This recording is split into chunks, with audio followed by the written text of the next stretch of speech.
Hi, class. This is a short talk about Chapter 9 and looking at what groups are and talking a little bit about processes of groups and how we influence one another in groups. So how do we define a group? Well, we can think of a group as two or more people who've come together for a common purpose, right?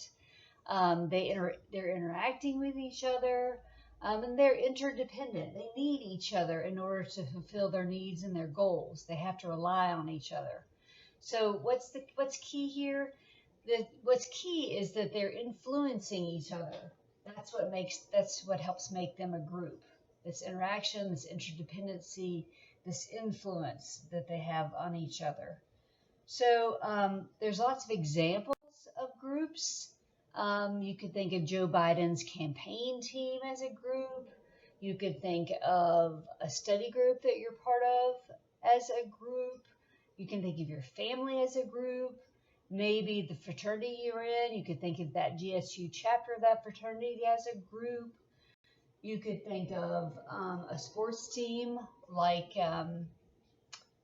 women's lacrosse. That's a group. If it's for a specific school. Maybe a college class, our class you could think of as a group.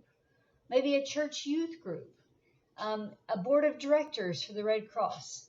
But all these groups have in common that there are two or more people who are interacting and who have this interdependency, who are seeking some sort of common goal. So why do people join groups? Well, lots of reasons. A lot of people feel like, actually not a lot of people, but some psychologists, particularly psychologists who embrace evolutionary psychology, feel that we belong to groups because evolutionary-wise, that was very good in terms of survival. If we were a member of a group, then that gave us an evolutionary advantage, right? We were better able to hunt, we were better able to grow food, find mates, care for kids. All this led to better survival rates. So that's one perspective on why we join groups, is that we just have this innate need for groups. Groups also have a lot of other benefits. Groups are, number one, an important source of information for us. They help us resolve ambiguities or uncertainties in our world. Number two, they help us define our identity. So it's an important aspect of our identity is who we are. Our social roles are defined by the groups to which we belong. And all of these things that we belong to help us contribute to feelings of belonging, which we get when we belong to a group. We feel distinct from other groups. And then thirdly, number three, one of the benefits of belonging to a group is that it helps us establish what the norms are, what the social norms are. And that's how we know what is acceptable behavior, right? Those social norms. So if we think about social norms, right? These are the rules of behavior that are acceptable in our group or maybe in our society at large. If we deviate from these rules, we are punished. You might be shunned from a group if you deviate from the group's rules, or you might go to jail if you deviate from society's rules. But these are social norms, or these rules. For example, if you were the president of the SGA at GSU, then you would be introducing the speakers and running the meetings, right? If you didn't conform properly to that role that you'd been assigned to or been elected to, you might get kicked out or you might get shunned, right? So what are these images here? So we have one image here of this guy who's walking naked wearing only a very small bandana. So he's somewhat being shunned. Notice the other guys, they're trying not to look at him, or they're laughing at him. And this is a robber breaking into a house who he or she's going to probably end up going to jail, right? Because for breaking the rules that are acceptable by the group or the society. So with these social norms, people have social roles. And these are the roles that we have in the group. And we have schemas. People often have schemas associated with these roles, okay? So here's some images of some different roles. So these are family roles in this first picture, a picture of a dad and a mom and two kids. So everybody has a role in the family. You're either the mother, the father, the other father, the other mother, the big sister, the big brother, the little brother. There's lots of different roles in families. Maybe you're the patriarch or the matriarch.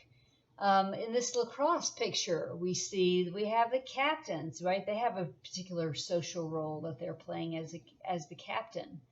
We have a picture here of some police officers who might be assuming different roles within their precinct.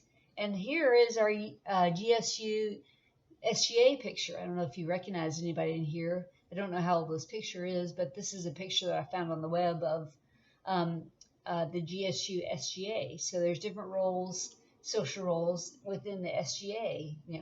Somebody in the picture might be the president. Somebody in there might be the social chairman. Somebody in there might be the public relations person, right? So there are different roles in each of our groups that help us figure out what the social norms are.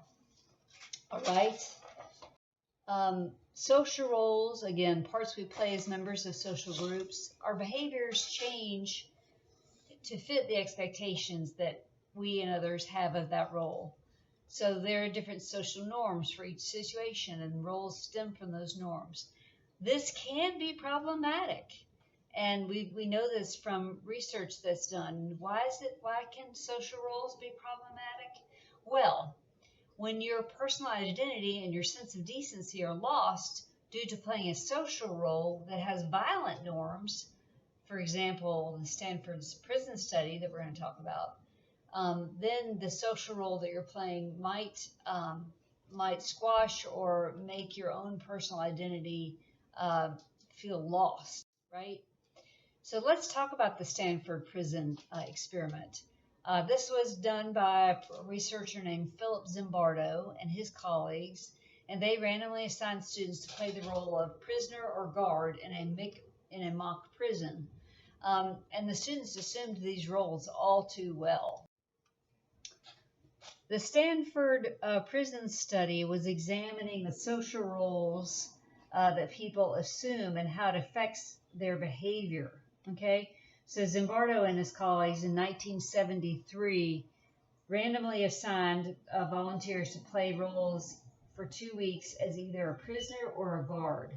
And they actually set up a prison in the basement of the psychology building at Stanford. Okay, the guard role was assumed by half of the participants, and here's a picture of one of the guards from the experiment itself. They were all given identical uniforms and given a pair of sunglasses to wear, and I think they actually gave them like a baton or something to carry as well. And what this study showed is the potential cost of assuming a social role and how you can lose your personal identity in the process if you become too enmeshed in the social role. The norms of the assumed social role can actually supersede the person's individual norms. And what they found in the study is that the guards actually became abusive. They verbally harassed and humiliated prisoners. And the prisoners, in taking on their role, became passive, helpless, and withdrawn. Okay? So another good example of the effect of assuming social roles played out just not too long ago. We've all seen the reports in the news of the prisoner abuse at the Abu Ghraib prison, and that was in Iraq in 2004 when the American military guards routinely abused the prisoners there. There were physical beatings, sexual abuse, and psychological humiliation. And we were shocked as the American public by this, but this was just another example of the effect of assuming a social role that can actually supersede an individual's personal identity. Okay, so when Zimbardo was actually asked about what was happening or what had happened at Abu Ghraib, and asked for his opinion, and he said, he was asked, was it just a few bad apples ending up in the unit guarding the prisoners? And he said, no. He said, what's bad is the barrel. So again, it's the circumstances, it's the situation, it's the social roles that everyone was expected to play, where certain norms, in this case, violent norms and violent expectations of roles, was driving the bad behavior. So rather than a few bad apples, it was the bad barrel, right? So these examples illustrate the power of social roles to shape our behaviors. Again, in both these cases, there were strict roles with uniforms and a code of behavior that was acceptable. There was no accountability, and not many of us would be able to resist these social norms of these roles. One Army reservationist was able to do it at Abu Ghraib because he came in as the outside person. And similarly, the ending of the prison experiment at Stanford also came about because an outside entity, an outside psychologist approached the head researcher and said, hey, what are you doing? This is crazy. And pointed out that how abusive the prison guards were being. And then they saw they realized what was happening, and they stopped the experiment.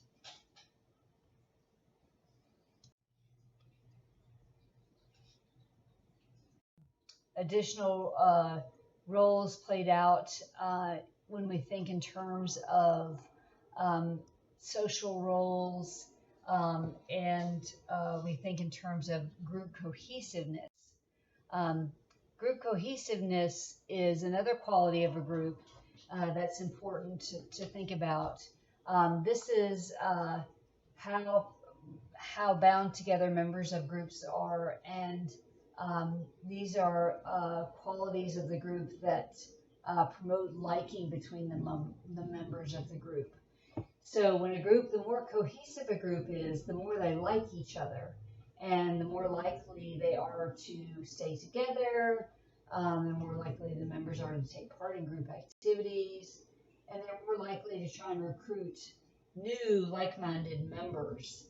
The problem with group cohesiveness comes in if the task that the group is focused on requires creativity as opposed to close cooperation. If the task requires close cooperation, for instance, in this picture, they're building a human tower, or human tower, that cohesiveness of the group will help their performance.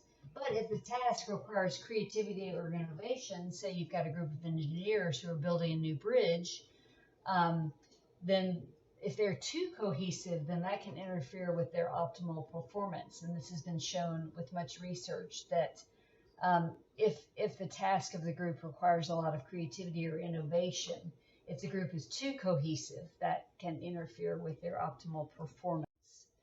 So another interesting thing to examine about groups is the diversity within the group. Now, this refers to any type of diversity. It can be racial or ethnic diversity, it can be gender diversity, it can be age diversity, it can be religious diversity. All of these are different types of diversity. It could be, anything. But all the research generally points to the fact that diverse groups tend to perform better. Homogeneous groups tend to be more cohesive.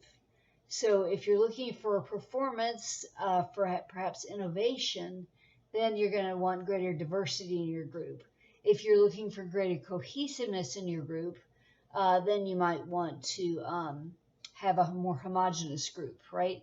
For instance, an example of that, a homogeneous group would be a family, and a family group might be better at doing something like running a circus, where they have to be very tied together to do some of their acrobatic feats. There's some really interesting research that's looked at racial and gender diversity and business performance that I want to touch on briefly. And if you look at this graph, this is really cool to look at, to see how both racial diversity and gender diversity affect mean sales revenue in millions. And they looked at several different businesses to see how their mean sales revenue was affected by either racial diversity or gender diversity. So you see there's 3 different racial diversity levels, low, medium, and high racial diversity. And you see that the highest, the companies that had the highest diversity in terms of racial diversity had by far the highest sales revenue. That's our red bar here. And the gender diversity level, the highest group there as well, where you had 45% gender diversity, much outpaced 2 lower levels of gender diversity. So that's important to note, that diversity is very key, and as this research showed, in business performance. Okay, so that's it for this segment. Join us for the next one.